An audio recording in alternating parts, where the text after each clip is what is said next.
Yo, what's up mga kagrasa? Welcome back sa ating vlog for today. So yun mga kagrasa, itong ipapakita ko sa inyo ay para to sa mga truck drivers na bumabiyahe. So sa mga gustong matuto,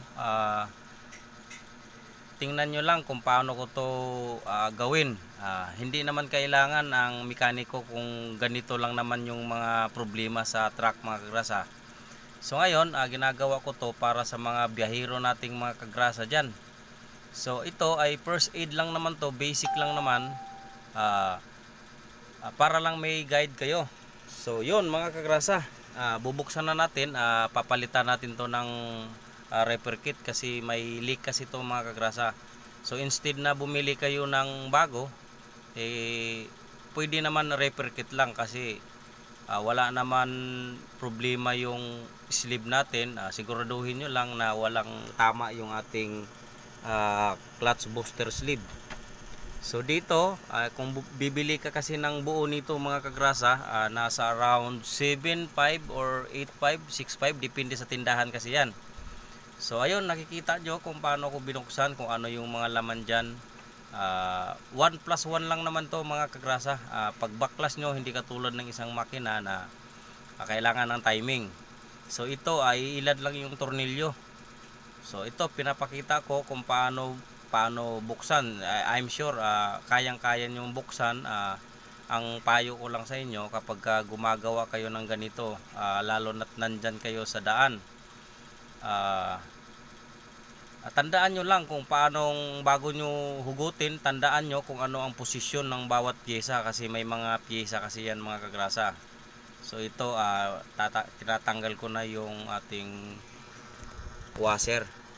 So ito yung seal kit ng ating hangin, yung natanggal na yun mga kagrasa. Yung sa fluid naman nandoon sa ilalim. So yun, para matanggal yan, tatanggalin muna natin yung piston ng ating clutch booster. So ayan, nakikita nyo kung paano ko siya tinanggal. Basic na basic mga kagrasa, kahit sino, kahit hindi mekaniko, driver o helper o kahit sino man, kayang-kaya nyong gawin, basta lakasan nyo lang yung loob nyo at saka kunting kasi ako mga kagrasa, kapag nagbaklas ako, lalo na first time ko magbaklas, ang gagawin nyo, madali yung pagbaklas yung pagbalik, kaya para hindi kayo magkakamali, so titingnan yung maigi kung paano mga posisyon, kung paano ang itsura pagkaka-install, para, ayan katulad nyan, para pag binalik yun mga kagrasa, hindi ka magkakamali. Kasi kumbaga pag nagkamali kasi, mauubos lang yung oras mo. Bagay, pwede naman ulitin, kaya lang mas maganda kung lalo na't nandyan tayo sa gilid ng kalsada, kailangan mabilis nating matapos kung sakaling nagkaroon ng problema. So yun mga kagrasa, yan, tinatanggal ko na yung ano nyan, yung sa brake fluid, yung cap nya, yung maliliit na yon, para sa brake fluid yun mga kagrasa, tsaka sa relay ng hangin. So yun, huhugasan muna natin yan, linising maigi. So ito na yung repair kit mga kagrasa. Siguro ang presyo lang naman yan, more or less 1.2 or 1.3, depende sa tindahan kasi yan mga kagrasa, at saka depende rin sa klase, may mga replacement, may mga original. So ang importante dyan mga kagrasa, kapag bumili kayo ng ganitong klaseng repair kit, check nyo yung seal kit ng ating push rod dito sa may booster, kasi dalawang klase lang yan. May maliit kasi ang diameter ng push rod, medyo meron din mas malaki. Ngayon yung nabili mo magkaiba doon sa magkaiba ng laki, magkaiba ng diameter, yun ang magiging problema. So kadalasan naman nito mga kagrasa, tatanggalin mo yung sample kung hindi mo masyadong kabisado ang mga part number. So lahat naman yan may mga part number. So dito ay tapos na nating nilinis yan. Ikakabit ko na yung, i-assemble na natin yung ating seal kit.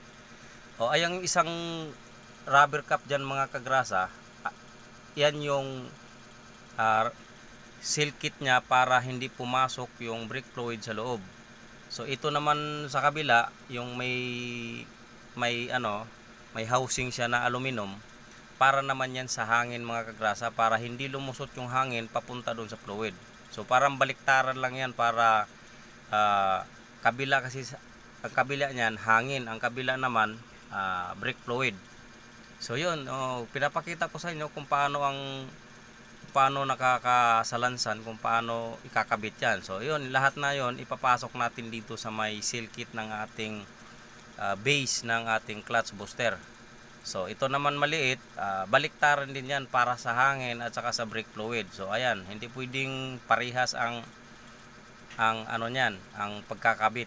So bahala ka na kung paano mo i-install, basta ang importante hindi mo masira yung ating rubber cap. Iyon, madali lang naman yan ikabit mga kagrasa, napakaliit lang na guma. Kunting ingat lang para hindi masugatan yung ating rubber cap. So yun, naikabit na natin, ready to install. Ito tapos na. Ayan, yan yung piston kumbaga, kasi pag naapakan, yan yung magtutulak doon sa check valve ng hangin. Pag umapa ka ng fluid, yun yung itutulak ng brake fluid para itulak din niya yung check valve ng hangin. Pag naitulak niya yung check valve ng hangin, papasok na yung hangin dito sa may cylinder, dito sa may likod, yung parang tangke. So ito palang klaseng clutch booster mga kagrasa. Ako kinakabit ko yan sa tatlong klaseng brand na sasakyan. Pwede kong ikabit yan sa Isuzu, sa Puso, sa Hino. Kasi ang pagkakaiba lang naman yan mga kagrasa, ano lang naman ang pagkakaiba niyan, yung butas, yung kabitan ng hangin. Yun lang ang pinapalit ko. Kumbaga tatanggalin mo lang yung tatlong tornilyo dito sa may supply ng hangin. Ayan, ang supply ng hangin, yun lang pagpapalitin nyo. Magkakaiba lang sila ng konti, pero lahat pare-parehas lang yan mga kagrasa. Ang pagkakaiba lang sa cylinder nyan, mayroong 90 o kaya 105 mm. So ayan, ang pinapakita ko sa inyo ngayon ay 105 mm ang diameter nito. So yun, kakabit na natin itong rubber cap ng ating hangin. So kailangan may kasama naman yung grasa. So kailangan natin lagyan ng grasa yan para hindi matuyuan at saka swabe, para hindi siya maglilik yung hangin. Hindi pwedeng, kasi pag may lumulusot kasi na hangin dyan mga kagrasa, pag umapa ka ng clutch, doon sa breather ng clutch booster natin, lumulusot yung hangin, merong gaganyan yon. Ngayon ang problema nun, yung cap na yan, yung kinakabit ko na yon. Kaya yun ang magiging problema kapag nagkaroon ng leak yung ating cap dyan. Ayan, kinakabit ko na yan. Kung magkaroon ng leak yan, pag umapa ka ng clutch, mayroong susingaw doon sa may breather. So ayan, kinakabit ko na yung return spring. So medyo matigas to. So yun, ready to install na yan mga kagrasa. So siguraduhin nyo lang na may tusok, may align nyo pagpasok ng push rod doon sa may natin, para walang leak at saka walang back job, walang sablay. Alright, so ayun mga kagrasa, ikakabit ko na yan. Tapos ito namang piston, ayan yung itutulak kasi ng brake fluid, para itutulak naman niya yung air check valve. So ayan, yung kinakabit ko na yan. So ito, dito sa portion na yan, meron tatlong tornilyo yan. Yan lang yung tinatanggal ko. Ililipat mo na lang. Halimbawa, kakabit mo yan sa Puso, Hino, or Isuzu. Yan lang tatlo. Ililipat mo lang naman yung kabitan ng supply. Pare-parehas ang size niyan mga kagrasa. So pwera na lang sa mga hindi nabanggit na brand ng mga truck, hindi pwede yan. Pwede rin naman kung gustuhin nyo, pero meron mga pagbabago, may conversion ang mangyari kasi magbabago ng bracket, ganon. Pero ano na yon, mahirap na yon. So ayun, ikakabit ko na, ayan. So medyo kailangan yung gumamit ng puwersa kasi medyo matigas yung return spring. So sana meron kayong nakuhang idea mga kagrasa. Huwag nyong kalimutang mag-like, subscribe, hit the bell, comment na rin kayo kung meron kayong gustong itanong. So yun mga kagrasa, bago ko pala tapusin, shoutout pala kay Kongkoy's Mix Vlog. Suportahan natin yung kagrasa natin si Kongkoy's Mix Vlog. So ayun, nakita mo mga kagrasa, ito yung ililipat ko lang kung sakaling yan, yung tinatanggal ko na yan, ang supply ng hangin. Dito kasi nakakabit yung supply ng hangin dyan. Ayan lang yung tanggalin nyo. Yan lang ang madalas magkakaiba. Kasi minsan yung mga lalo na replacement, pag replacement yung nabili, magkakaiba ng butas dito sa may supply ng hangin.